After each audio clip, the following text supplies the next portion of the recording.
right, let's go ahead and get started talking about Jacob tonight. We'll do the second part of the chapter dealing with him in the book of Genesis. We'll continue our study of Genesis.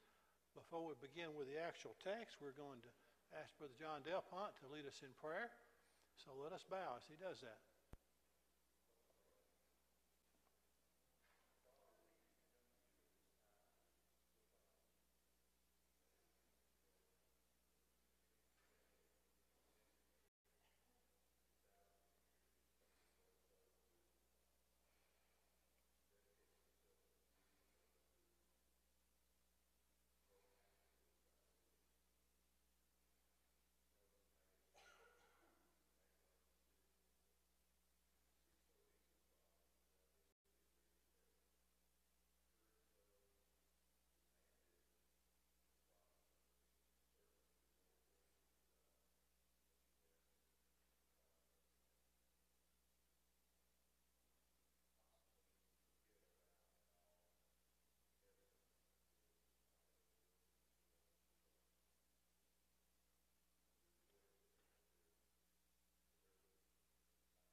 All right, our second study, second Wednesday night, talking about Jacob and the last 5 chapters we'll talk about, and then we'll be ready to move on to Joseph next week, and then Vacation Bible School, and then we'll finish up June with some more on the subject of Joseph. Okay, here's what we've been going through here in our study, the book of Genesis. Jacob, the next to last patriarch in this particular study in the book of Genesis. We go into chapter 32 here, and we showed this last week. We covered the first 2 sections of Jacob's life as we begin in chapter 25, made our way through the end of 31. Tonight he's going to be with his family. It's going to be about, as you see, about 33 years of his life. His sons are going to cause him a little bit of grief. He's got several wives and many children, and there's going to be some tough times, although he still, remember, is a man of great wealth. He's accumulated a great deal because God has blessed him over the other years, the events that have taken place so far in his life as we've talked about. So we'll cover both of these last sections tonight. All right. Jacob is getting ready to meet Esau. When we last saw Jacob and Esau together, what did we see? We saw conflict. We saw a scene that could have been ugly if they'd gotten back together, because Jacob, with the help of his mother, had fooled Isaac, had gotten the blessing of the firstborn, and it was not good between Jacob and Esau at this time. Now, 20 years later, many things had happened. And, time does help us to get things in perspective sometimes. Fortunately, that's what's going to happen. Well, let's see what we do here. Jacob went on his way, and the angels of God met him. What happened last week, just before he went on his way? Well, that was when his father-in-law Laban came and said, "Why did you try to run off? I didn't get a chance to hug my grandchildren. You just left and didn't tell anybody. Why did you do that?" So anyway, they make peace. They stack up a bunch of rocks, and that's a monument, that's a symbol, a memorial that they will never cross that particular line, that property in the other direction, to do harm to one another. An ancient way of making a covenant. So now he goes on his way from that meeting with Laban. When Jacob saw him, and he said, "This is God's camp," this angel. And he called the name of the place, and I found so many pronunciations for this, I'm afraid to even try, but in Hebrew it's Machnaam. Okay? So let's let it go at that. That's good enough. Those Hebrew words, they're said like that. You got to have a kind of a deep voice to say them even. Anyway, Jacob sent messengers before him to Esau, his brother, in the land of Seir, the country of Edom. We'll see that on a map in just a moment, but just remember that we are going to see it. That's where he was. On the east side of the Jordan River and down pretty far south from where the Israelites are going to eventually settle, the promised land. And of course, Edom, named after Esau, and that's where the descendants would be. Jacob is distressed. He's concerned about what's going to happen, because the last time he left Esau perhaps would have been ready to kill him, at least to beat him up real good. Didn't know what would happen. And Esau, of course, had grown in power too. He had his own nation that was growing up under him. So the messengers returned to Jacob. These are the ones he had sent to Esau, saying, "I'm coming." He was trying to ease his way in, try to be as peaceful as possible with Esau. And they said, "We came to your brother Esau, and he also is coming to meet you with 400, and 400 men are with him." Well, that's a few more than you need to take care of a few sheep and goats, 400 men. What are 400 men coming for? Maybe there's going to be trouble. And apparently Esau did not tell his messengers what his intentions were. So Jacob was greatly afraid and distressed. He divided the people that were with him and the flocks and herds and camels into two companies. And his thinking is, if one has to be engaged in a fight here, maybe the others can get away. And we'll see a little bit later exactly what order he put all of these folks in, which is interesting in itself as we look at that. So he's concerned, what is Esau going to be like when I meet him? Okay. He gets a little closer, and he's going to send some gifts to Esau. Try to be friendly. Try to cultivate good feelings here on his brother's part. So he lodged there that same night where they'd been traveling. He took what came to his hand as a present for Esau, his brother. 200 female goats, 20 male goats, 200 ewes and 20 rams, 30 milk camels with their coats, 40 cows and 10 bulls, 20 female donkeys and 10 foals. Now, a pretty good gift to be sent. Now, remember, we're dealing with patriarchs who God had really blessed. So this probably was not a real sacrifice on Jacob's part. He was very wealthy.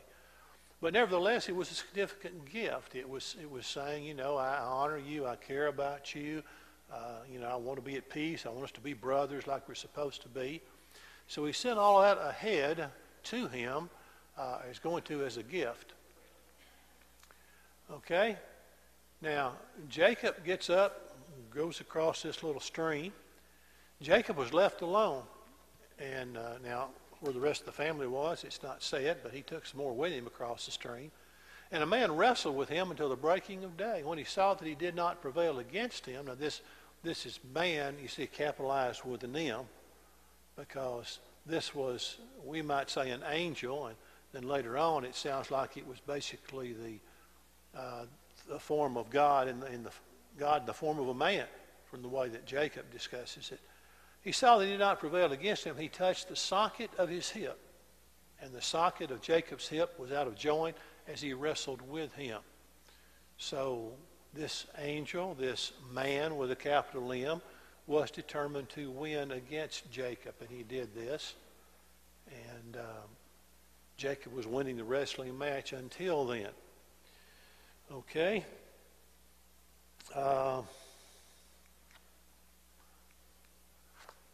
While he's still in the wrestling match, he said, that is the man, angel, representation of God, "Let me go, for the day breaks." But he said, "I will not let you go unless you bless me." So we have to assume that Jacob knew that this was not simply a human being he was wrestling. In fact, from what we would gather during and after the event, it seems that Jacob knew exactly God was involved in this in some way. So he said to him, "What is your name?" And he said, "Jacob." And he said, "Your name shall no longer be called Jacob, but Israel. For you have struggled with God and with men and have prevailed." So quite an answer there to his question, and an answer to exactly what was going on here, no doubt. Now, what does the name Jacob mean? Anybody recall that from the time that they were born, Jacob and Esau? What does Jacob mean?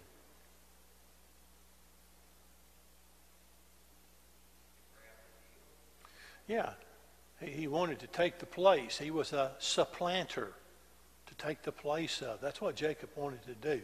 And that's the single word that can translate, supplanter. He would take the place of somebody.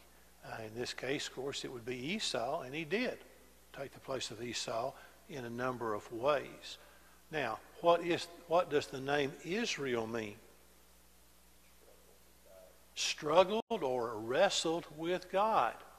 So there's the background, there's a reason for these names. And of course, that's the case many times in Scripture, and most especially we find in the Old Testament many times that is the way. Names were given for particular reasons. Okay, so he's going to be blessed. Then Jacob asked, saying, "Tell me your name, I pray." Jacob was interested in just exactly who he was wrestling with here, although surely he had some idea of his wrestling opponent. He said, "Why is it you ask about my name?" And he blessed him there. And Jacob called the name of the place Peniel, for I have seen God face to face, and my life is preserved. Now, in what sense did Jacob or Israel see God face to face? If he's correct in this statement here, there doesn't seem to be anything said to counter it. He had seen the representation of God on earth. Obviously, this was not God, because God is not flesh and blood. But God, Jacob felt, Israel felt, that God was who he was really wrestling with, and so intimately that he calls it face-to-face, which really isn't the kind of face-to-face that we think of. We think about being with God someday in heaven after we receive new bodies, after we receive eternal bodies, and then we'll be prepared to see God face-to-face. But God provided himself or presented himself in human form to wrestle with Jacob. And Jacob said, "I've seen God face to face in a sense, and yet I'm still alive." Because back then people would not think of seeing the glory of God and living through it, because of their concept of how great God was and how they would just be human beings. So Jacob is quite emotionally moved with this situation. All right. Chapter 33. Oh, Randy, go ahead. What was the purpose of that wrestling I was hoping nobody would ask that. And I don't have a good answer. I'd be glad for somebody else to respond. What was the purpose of the rescue match? But he doesn't want to tackle it either.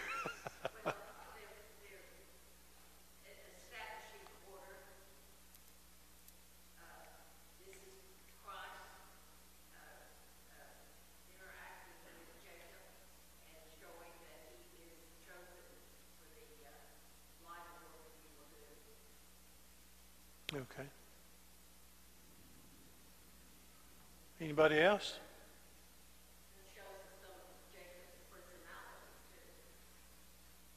He was a determined individual, was he not? And he very much wanted what? Not riches and fame. He wanted God's blessing. He wanted a spiritual blessing here. So,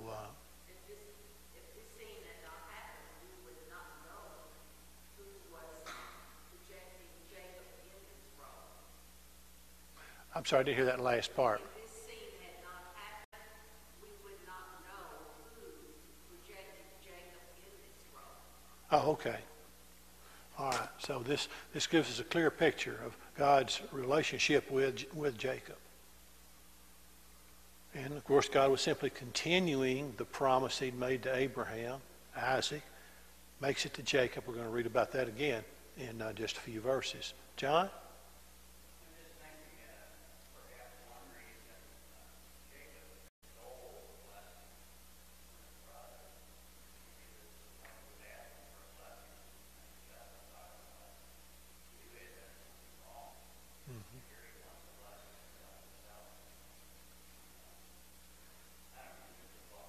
Okay. John says maybe Jacob was conscious of having literally cheated his way into the blessing of the firstborn from his father, and now he's wanting a blessing from God. He's willing to struggle for it, to work for it. Okay. Randy, best we can do, I guess. All right, chapter 33. Jacob actually comes face to face with Esau. He's been dreading this. It turns out much better than he thought it perhaps could have. In fact, it was about as cordial as you can think of a meeting, considering how long they had been separated and what had happened the last time they were together. Now Jacob lifted his eyes and looked, and there Esau was coming, and with him were 400 men. So he divided the children among Leah, Rachel, and 2 maidservants. That's who his sons and daughters had come from. Got that chart to remind us of that here in just a moment. For his 12 sons and 1 daughter, of course, who was not born yet? Benjamin, the youngest. He was not born yet. So at this time, his 11 sons and Dinah, the 1 daughter.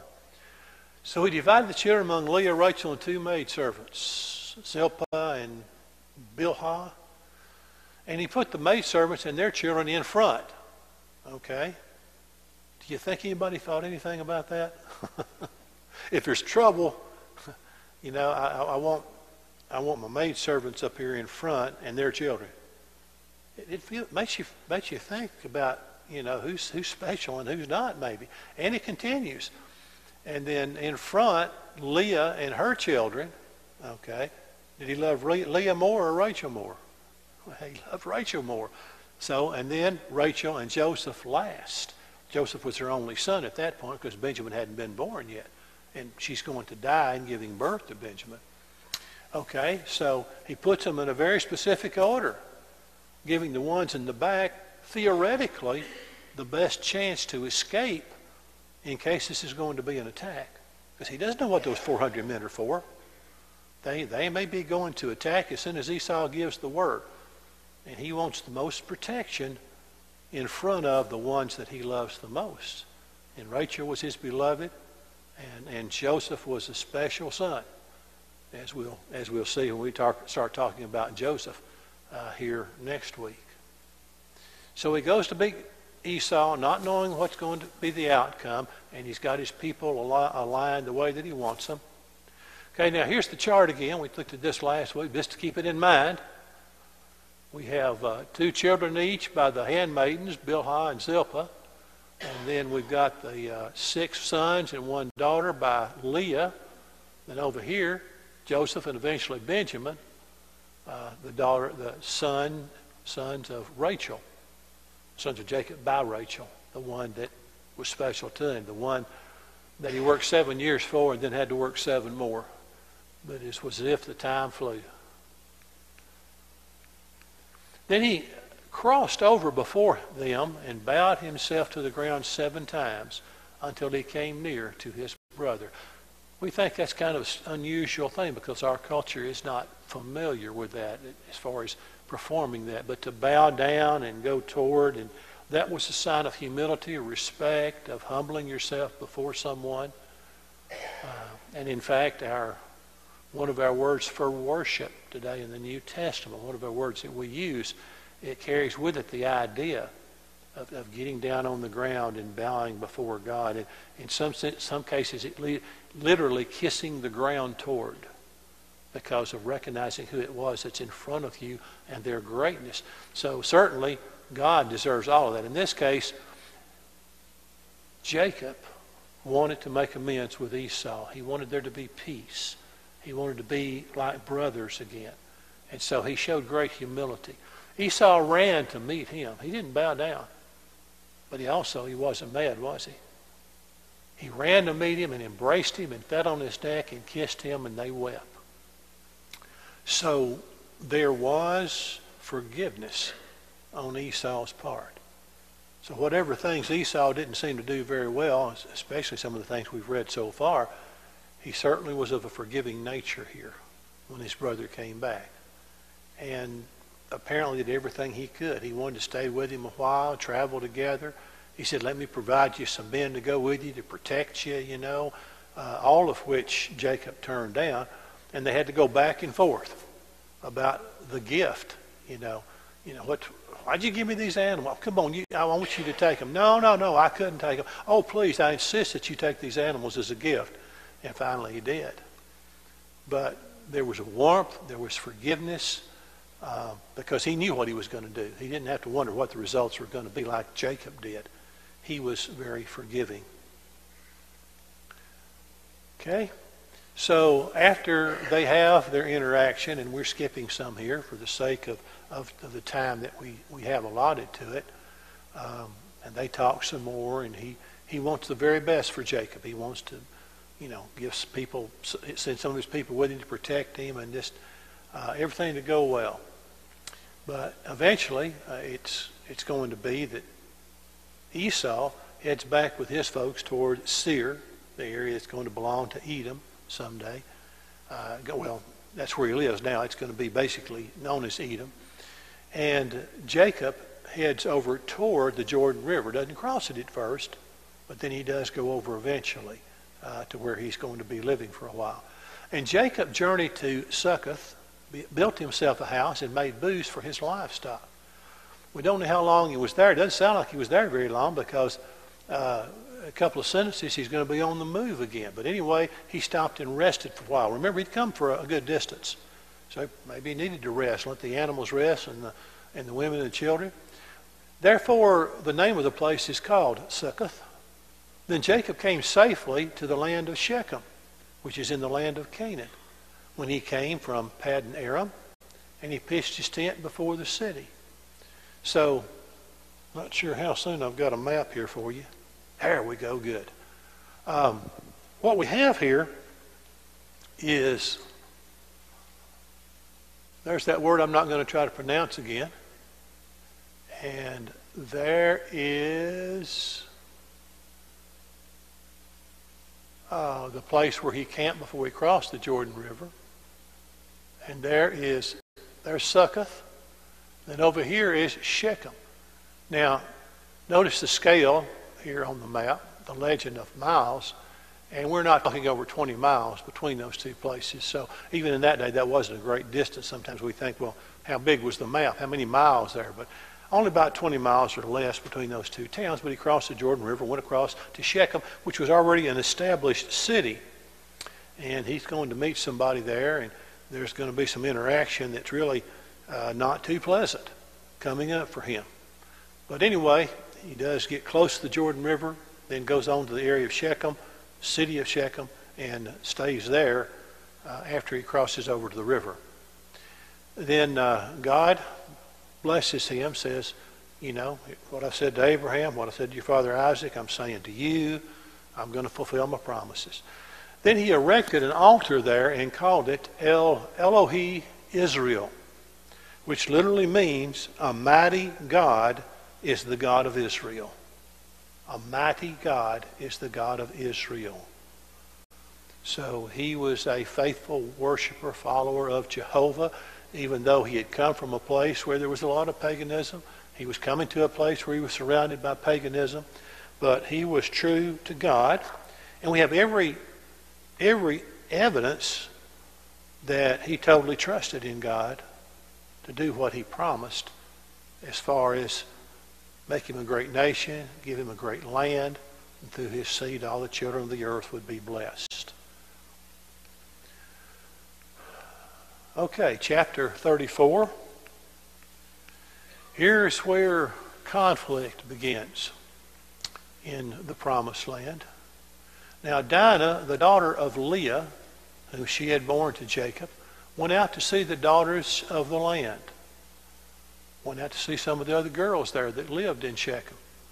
Don't know exactly what for. Maybe just sort of a social thing, curiosity, maybe a goodwill visit. Who knows what it was for, but it didn't turn out so well. And when Shechem, the son of Hamor the Hivite, prince of the country, saw her, he took her and lay with her and violated her. And so we have a physical assault basically taking place. And we can already imagine, if we didn't know the story, that Jacob's sons, particularly some of them, were not going to be very happy with this at all. So remember these names now. Shechem is the son. Hamor is the Hivite, sort of seemingly kind of in charge of the territory there in a large group of people. He's the prince of the country. His son sees Dinah, and he says, I want her. And in fact, after this is over, after the assault is over, he still wants her. He wants her to be his wife, and they do not let her go. We don't find this out until a few verses later, but they keep her apparently in their city, in their camp, or whatever, until some other events take place. Okay. Shechem wanted Dinah, Jacob's daughter, to be his wife. And so Dad goes to do the speaking. After all, Dad is the prince. He's the one with the power, the wealth. He spoke to, in this case, Jacob and the sons, particularly the sons. The soul of my son longs for your daughter. Now, Jacob would have been the one to give assent, but the brothers were listening too, and they were more incensed even than Jacob was, it seems like. Please give her to him as a wife, and make marriages with us. Give us your daughters to us, and take our daughters to yourselves. So you shall dwell with us, and the land shall be before you. Dwell and trade in it, and acquire possessions for yourselves. And we will be one, another verse says. Does that sound familiar? What does the world want to do with Christians? Oh, come on. Intermarry. Do everything together. Let's just be one big group of happy people without any sort of rule or guidance or restrictions. Well, that's what we have here with a pagan prince with ulterior motives, as we'll see in a moment. Basically saying here to a special group of people, God's chosen, God's select, the ones to whom the Messiah was going to come. He said, oh, come on, let's just all be one happy family, one people, and we'll intermarry and everything will be great. And of course, the truth is that Hamor had a great deal more than that on his mind. Then Shechem said to her father and her brothers, let me find favor in your eyes, and whatever you say to me, I will give. Ask me ever so much dowry and gift, and I will give according to what you say to me, but give me the young woman as a wife. In spite of what sounds like a defilement previously, It almost sounds like real love here, at least real attraction of some kind. I'll pay whatever you ask me to pay you. You know, I'll give you the dowry. You just ask it, and I'm willing to give it. Well, the brothers, at least a couple of them, had something else in mind. We don't know how many were in on this. We know how many participated in the plot. But here's what they answered collectively. We cannot do this thing to give our sister to one who is uncircumcised, for that would be a reproach to us. Okay, so that's the excuse. Sorry, you can't buy her as your wife because you're an uncircumcised people. Remember, circumcision was part of God's covenant, a physical mark of God's covenant with his people. And says, you're not circumcised. And that may have explained how important that was to them. Well, they say, if you'll be circumcised, then we can let this happen. Well, they were circumcised, every male among them. Now, in between here in verses we don't have time to read, let me give you a quick synopsis. Hamor goes back to all the people in Shechem in the area there that he's prince over. He said, man, we want these people. They have got a lot of wealth, and we'll get them in with us, and it'll wind up being ours. That's what he had on his mind. He wasn't thinking of a financial loss in this situation. He was thinking of a gain. So they all commit to circumcision, all the males of the people that Hamor was prince over. And it came to pass on the third day when they were in pain that two of the sons of Jacob, Simeon and Levi, Dinah's brothers, same mother, same father, each took his sword and came boldly upon the city and killed all the males.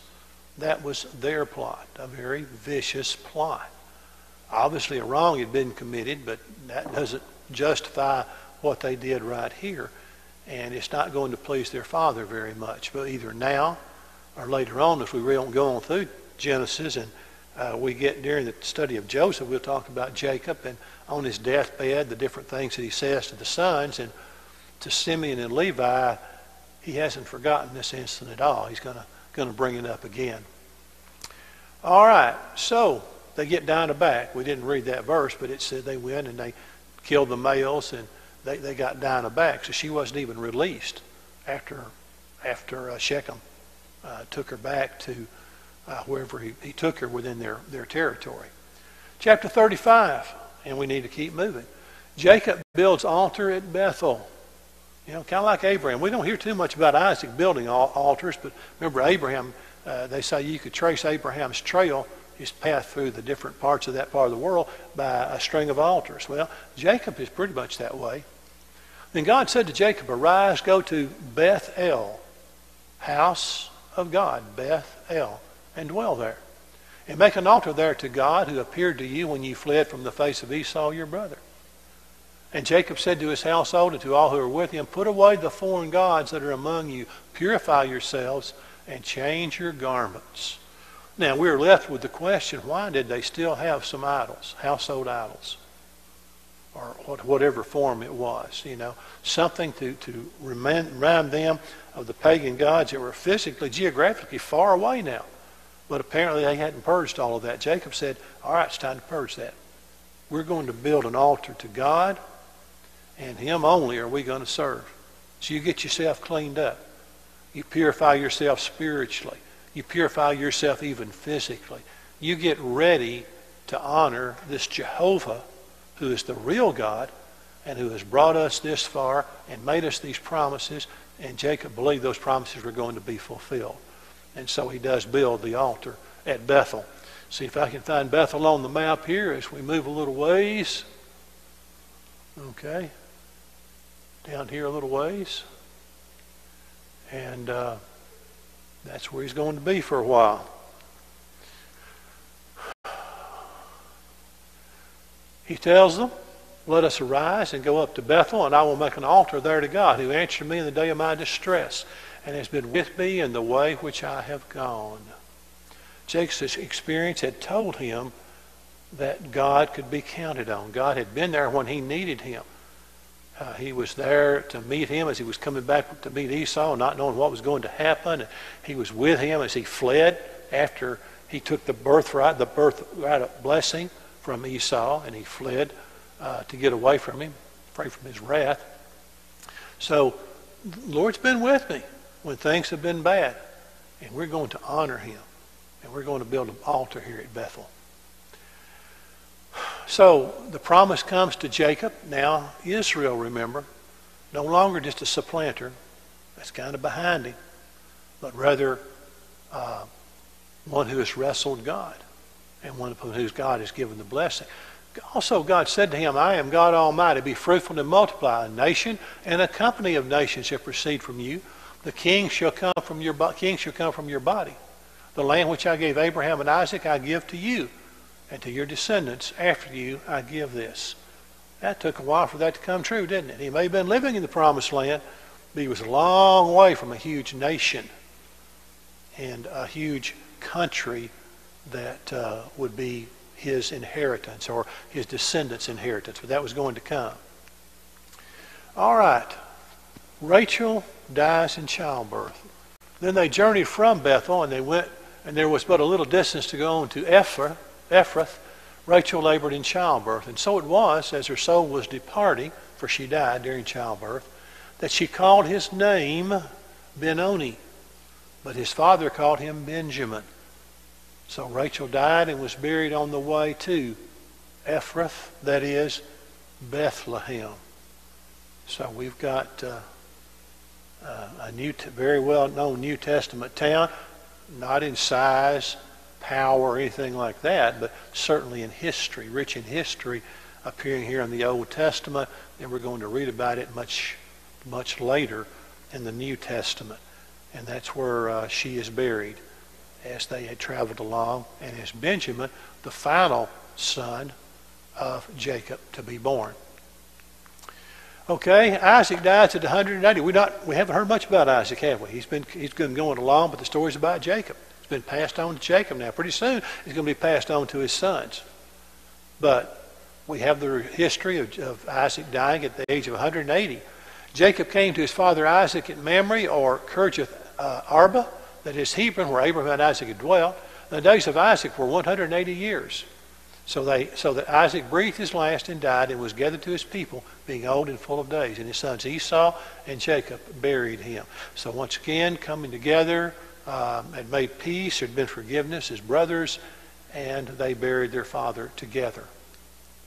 Okay, chapter 36. We may get through this. The descendants of Esau. Don't have a lot to say about this chapter, because the fact is that's pretty much what there is in this.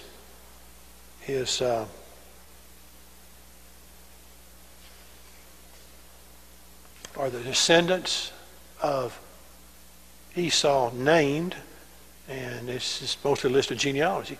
Now this is the genealogy of Esau, who is Edom. Esau took his wives from the daughters of Canaan. We've already talked about that. He'd already done it some. He did it some more after what we read about in a previous chapter. Okay, something comes up.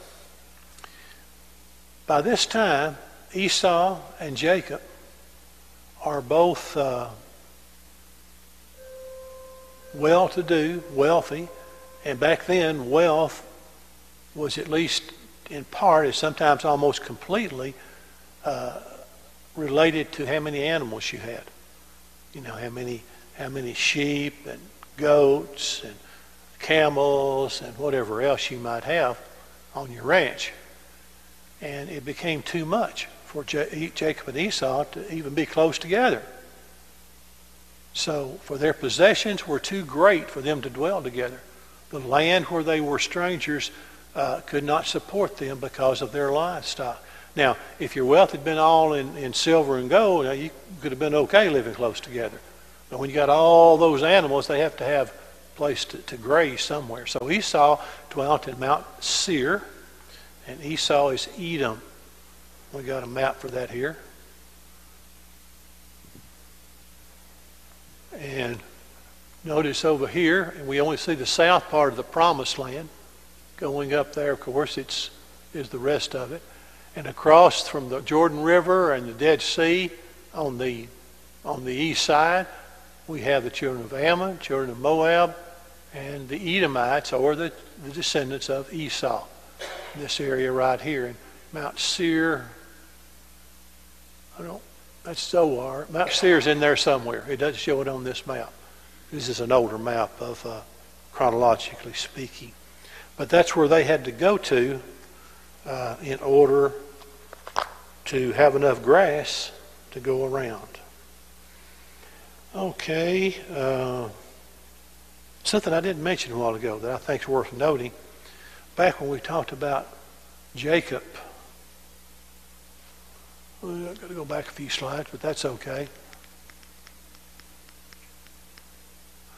The promise to Jacob here from God, he built the altar, and now the promise of God comes. And it says Jacob poured out on the rock or the stone a drink offering. And that is the first time in the Old Testament we hear of the drink offering. That is the pouring out of a liquid before God. Very different from the kind of sacrifices such as a burnt offering of whatever it might be, whether it's animal or plant material, whatever. But you simply pour it out before God. And that's a custom that's obviously pretty much from that part of the world, that kind of culture, and seeing that as a sacrifice before God. So Jacob made the first drink offering before God that is recorded for us in the Old Testament. So next time you're playing Bible trivia and that question comes up, you're ready for it, okay? It was Jacob. Don't guess Abraham or Isaac. John?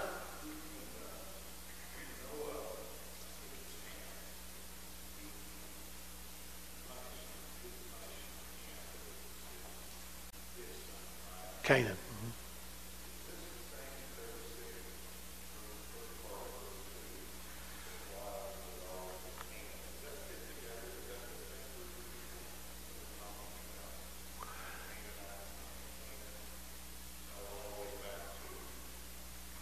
To Ham. Most people believe that it is, that there's a connection. Don't know that we can prove it, but there's a lot of things we can't prove back then that seem to make sense.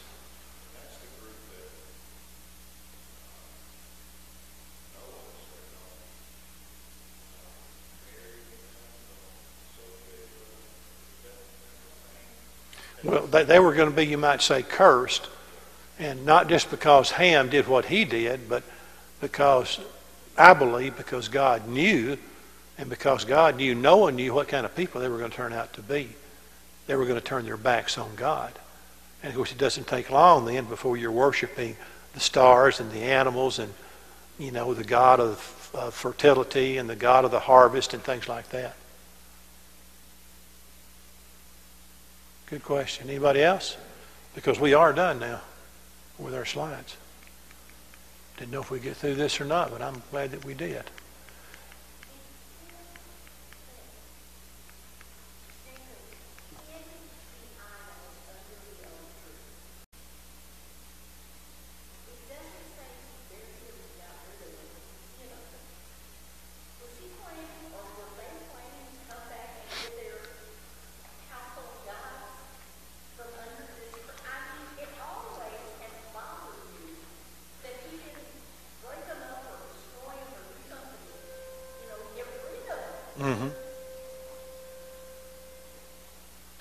I've never studied that word hid very much.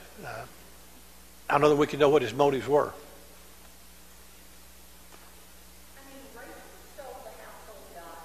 Mm-hmm. Right.